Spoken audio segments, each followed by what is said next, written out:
Hi అండి, నమస్తే. ఈరోజు వీడియోలో మరొక సమ్మర్ స్పెషల్ డ్రింక్తో మీ ముందుకు వచ్చానండి. ఎక్కువ రోజులు నిల్వ ఉండేలా గ్రేప్ జ్యూస్ని, అలాగే జ్యూస్ కలర్ మారకుండా ఎలా చేసుకోవాలో మీకు ఈ వీడియోలో చూపిస్తా అండి. ఈ జ్యూస్ చేయడానికి 1 kg వరకు బ్లాక్ గ్రేప్స్ తీసుకున్నానండి. వీటిని ఇలా గుత్తుల్లాగే ఉంచుకోవాలి. వీటిని వెంటనే విడదీయకుండా అలాగే ఉంచి ఇప్పుడు ఇందులోకి 1 టేబుల్ స్పూన్ వరకు ఉప్పు వేసుకోవాలి. గ్రేప్స్ అన్నీ మునిగే వరకు నీళ్లు పోసుకొని చేత్తో రబ్ చేసుకుంటూ బాగా కడిగి తీసుకోవాలి. ఒక 2-3 సార్లు అయినా కూడా వీటిని బాగా కడిగి అప్పుడు వీటన్నిటిని విడదీయాలి. ఇలా బాగా కడిగిన తర్వాత ఆ నీళ్ళని తీసేసి మళ్ళీ ఇందులో నీళ్లు పోసుకొని శుభ్రంగా కడుక్కోవాలి. మీరు వీటిని మార్కెట్ నుండి తీసుకొచ్చిన తర్వాత ఇలా బాగా కడిగి తీసుకొని ఫ్రిడ్జ్లో పెట్టుకుంటే ఎప్పుడు కావాలంటే అప్పుడు తీసుకొని తినొచ్చు. ఇలా బాగా కడిగి తీసుకున్న ఈ గ్రేప్స్ అన్నిటిని ఇప్పుడు ఒక గిన్నెలోకి వేసుకొని దీంట్లో 1/2 టేబుల్ స్పూన్ ఉప్పు వేసి ఒక 2 లీటర్ల వరకు నీళ్ళని పోసుకోవాలి. ఇలా నీళ్లు పోసాక అంతా బాగా కలిసేటట్టుగా కలుపుకొని ఒక పొంగొచ్చి కొంచెం ఉడికే వరకు ఉడికించుకోవాలండి. వీటిని మరీ మెత్తగా ఉడికించిన అవసరం లేదు.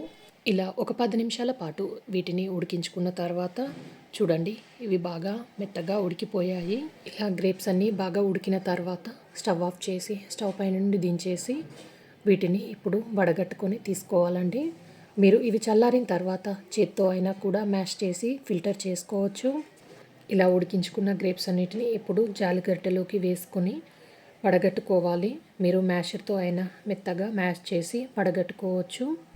ఇలా మ్యాషర్తో మొత్తం రుద్దుతూ ఉంటే ఇంకా జ్యూస్ మిగిలితే అది మొత్తం గిన్నెలోకి పోతుంది. ఇలా వడగట్టుకున్న ఈ జ్యూస్ని పక్కనుంచుకోవాలి. ఇక్కడ నేను షుగర్కి బదులుగా మిశ్రీని వేసుకుంటున్నానండి.